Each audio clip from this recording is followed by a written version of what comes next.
আরে গোপী, আমি জামা কাপড় ধুচ্ছি আর তুই এইখানে এসে এইসব কি করছিস? এইসব ফেনা ফেনা লেগে যাবে, খেয়ে টেয়ে নিবি, পরে অসুবিধা হয়ে যাবে, যা এখান থেকে। হ্যালো গাইস, তোমাদের স্বাগত আজকে নতুন ব্লগে। তো গাইস আজকে আমি আর গোপী সারাদিন যা যা করবো সেইগুলো দেখাবো তোমাদের। তো গাইস প্রথমে আমার ধুতে হবে চপ্পল আর জামা কাপড়। তো ওর জন্য আমি বালতিতে ভরে নেবো জল, আর জল ভরা শুরু করে দিয়েছি আমি। আর জল ভরা আমার পুরো কমপ্লিট, এখন লাগবে সাপ। তো গাইস সাপের কৌটো খুলে দেখি যে এর ভিতরে সাপ নেই। তো আমি গেলাম ঘরে, আর ঘরের থেকে যে সাপের প্লাস্টিক ছিল ওর মধ্যেও অল্প ছিল, ওটা আমি নিয়ে আসলাম। আর গাইস আসার পথে দেখি গোপী দাঁড়িয়ে রয়েছে বারান্দায়। কিরে গোপী, তুইও ধুবি নাকি জামা কাপড়? বেশ, গোপী তো ধোবে না, কিন্তু আমি ধুয়ে নেবো আজকে জামা কাপড়। আর ও চলে এসেছে আমার পিছন পিছন, মানে আজকে ও আমার জামা কাপড় ধোয়া দেখেই ছাড়বে। আজকে হয়তো চানও করবে, কারণ গরম পড়েছে।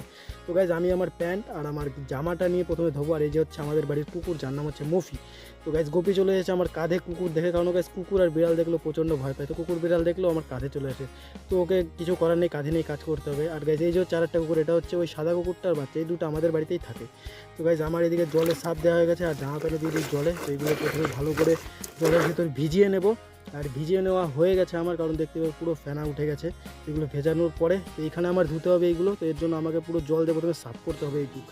তো গাইস সাপ আর কী করবো গাইস, গোপী চলে এসে স্নান করতে, কারণ আজকে প্রচণ্ড গরম পড়েছে। আমি ওর জন্য গাইস আজকে গামছা পরে রয়েছে। আমাদের এদিকে এই 2-3 দিন ধরে এত গরম পড়ছে না। আর গোপী দাঁড়া, আমি প্রথমে ধুয়ে নিই, তারপর চানটা করি, দাঁড়া অল্প।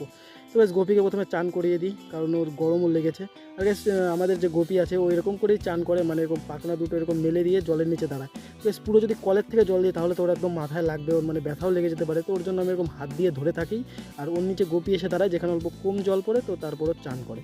তো হয়ে গেছে ওর চান করা, ও চলে গেছে। আর এখন আমার ধুতে হবে জামা কাপড়। তো ফটাফট করে আমি আমার জামা কাপড়গুলো ধুয়ে নিই। ঠিক আছে, সেটা তো আমি হাইপার ল্যাপে দিলাম, কিন্তু গাইজ আমার ধুতে অনেক টাইম লেগেছে। আর গোপীও গাইজ এইখান থেকে খালি করছে বিরক্ত। আমি যতবারই জল চিপি ও চলে আসে গাইজ চান করার জন্য, মানে এতই গরম আর ও সহ্য হচ্ছে না আজকে।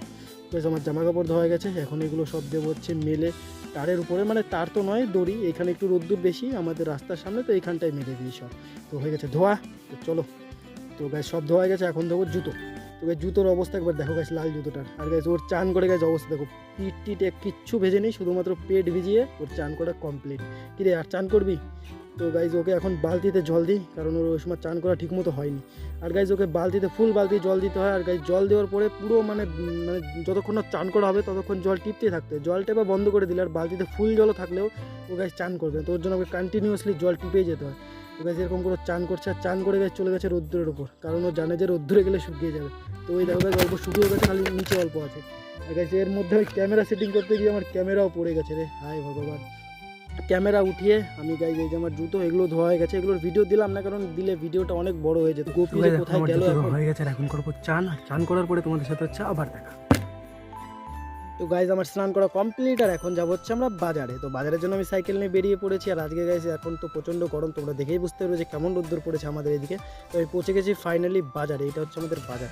তো প্রথমে করতে হবে আমাকে সবজি বাজার। এই যে হচ্ছে সবজির দোকান, যেখান থেকে আমরা রেগুলার বাজার করি সপ্তাহে 2 দিন। তো এই যে হচ্ছে আমার বাজার, যেগুলো আমি কিনেছি আর তারপর মুদিখানা দোকান থেকে কিনেছি আমি তেল। আর তারপর চলে গেছি ফাস্টফুডের দোকানে ঘুগনি আর সিঙ্গাড়া খেতে। তো এই যে হচ্ছে দোকানটা, তো আমার এই যে ঘুগনি আর সিঙ্গাড়া চলে এসেছে। আর এটা খাওয়ার পরে আমি বেরিয়ে গেছি, কারণ মেঘও করেছে প্রচণ্ড। তো বাজারের ব্যাগ নিয়ে হাতে সাইকেলে সেটাকে ঝুলিয়ে দিয়ে আমি বেরিয়ে গিয়েছি বাজার থেকে। তো তোমরা দেখতে পেয়ে যে মেঘ প্রচণ্ড করেছে, মেঘের আগে আমাকে বাড়ি পৌঁছতে হবে। তো ফাইনালি পৌঁছে গেছি বাড়ি, আর দিদার হাতে বাজার দিয়ে আমি বেরিয়ে গিয়েছি যেখানে আমরা সবাই মিলে আড্ডা দিই, সেইখানে আসার জন্য। তো গাইজ আমরা এখানে সবাই মিলে আড্ডা দিই, এই যে হচ্ছে জায়গাটা গাইজ। আর গাইজ এখানে একটা কদম গাছ ছিল আগে, কিন্তু এখন এটা কেটে দেওয়া হয়েছে, কারণ এটা মানে বাজ পড়ে নষ্ট হয়ে গিয়েছিল। আর আগে যদি এরকম মানে বৃষ্টি হতো বা অল্প স্বল্প রোদ্দুর থাকতো, তো কদম গাছটা আমাদের হয়ে যেত। কিন্তু এখন কদম গাছটা গাছ কাটার পরে, তো এখন যদি বৃষ্টি হয় তো আমাদের গিয়ে বসতে হয় যে সামনের ওই ঘরটা। তো এখনও তো ওরা আসেনি, তো দেখা যাক ওরা কখন আসে। আর ততক্ষণ গাইজ একটু বিশ্রাম করা যাক, কারণ গাইজ বাজার থেকে এসে আমি হাঁপিয়ে গিয়েছি।